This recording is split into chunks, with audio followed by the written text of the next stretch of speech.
Hi, magandang araw.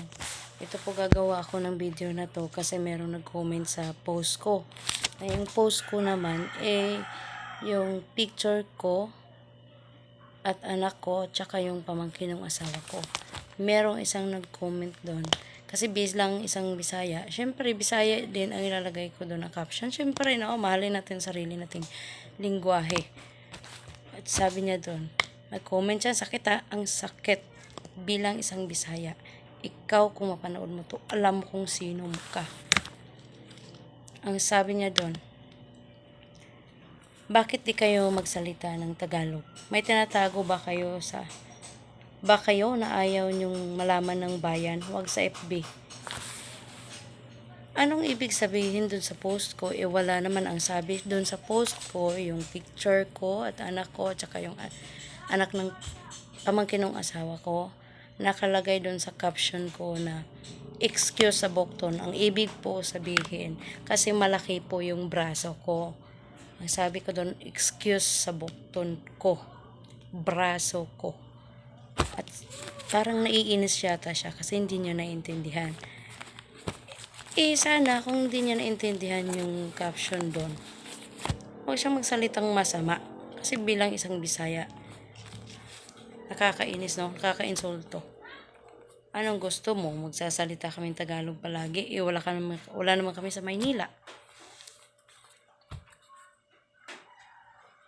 Nasasaktan talaga ako. Kaya, naiinsulto kita doon sa reply ko sa comment mo dyan.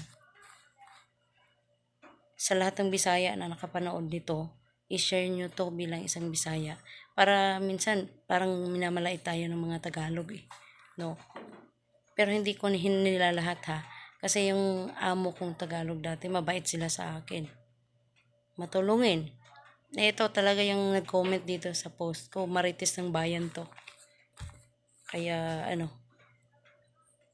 nagagalit kung nagpo-post ako na hindi nila naintindihan.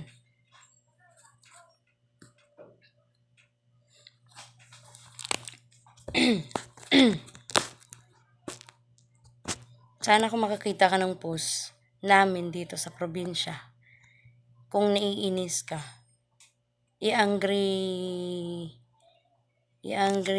react mo na lang.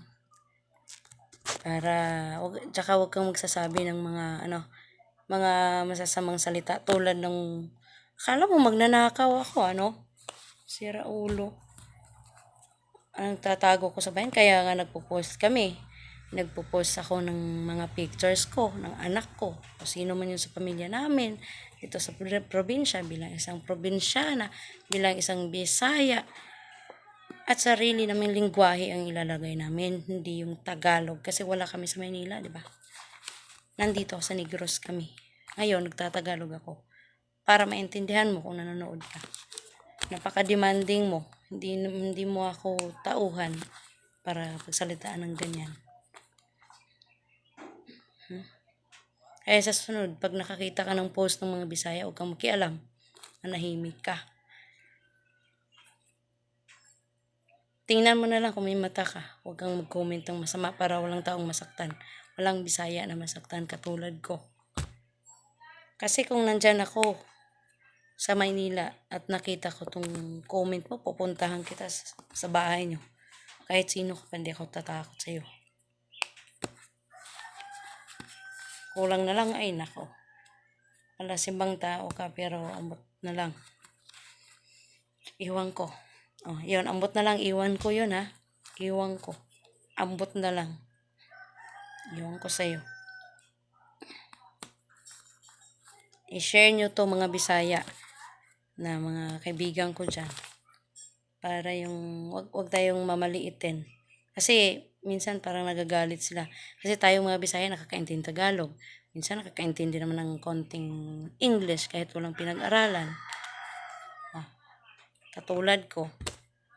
Walang natapos. Pero marunong ako rumispito sa taong marunong din magrespeto sa akin. Kung gusto mo ng mabait din ako. Pero gusto mo ng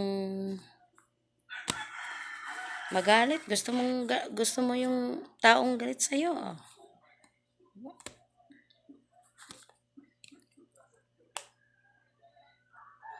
Ayan, mamaya. Bakit di kayo magsalita ng Tagalog? May tinatago ba kayo na ayaw niyong malaman ng bayan? Huwag sa FB.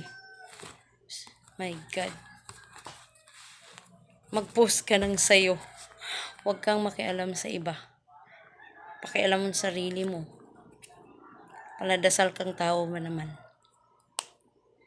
Pakialamira lang. Marites ng bayan. No, mga Bisaya dyan ha. Proud Bisaya po kami. Buong pamilya Bisaya. Tatagalog lang kami kung Tagalog ang kausap namin. Pero kung kami dito, walang magtatagalog. Kasi wala kami sa Maynila. Nasa probinsya kami. Oo nga, probinsyana. Oo nga, Bisaya. Minsan nilalait yung Bisaya. Pero hindi nyo alam. Sa salita kayong masama, naiintindihan namin. Kahit mag-English pa kayo. Oh, ayan. Ginawa ko tong video na to kasi ilalabas ko lang yung nanginginig ako kanina nung nabasa ko yung yung comment niya sa post ko. Wala namang masama doon sa post ko, picture naman yon. Saka yung sinabi ko na bukton, ibig sabihin ng bukton, braso ko yon. Kasi malaki nga yung braso ko.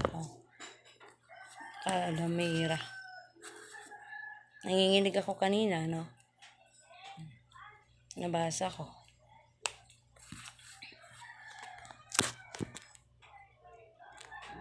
Sa mga katulad kong Bisaya, huwag tayong sunod-sunuran sa kanila. Mag-Bisaya tayo, kung gusto natin.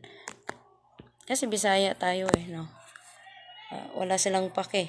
Magtatagalog tayo kung Tagalog yung kausap natin. Pero kung hindi, ay mahalin ang sariling akin. Yan. Sige. Paki-share sa video na to kasi para wag tayong kung maliitin ng mga Tagalog, malaki naman tayo. God bless kung sino ka man ha. Sipagan mo pa yung pagmamarites dyan.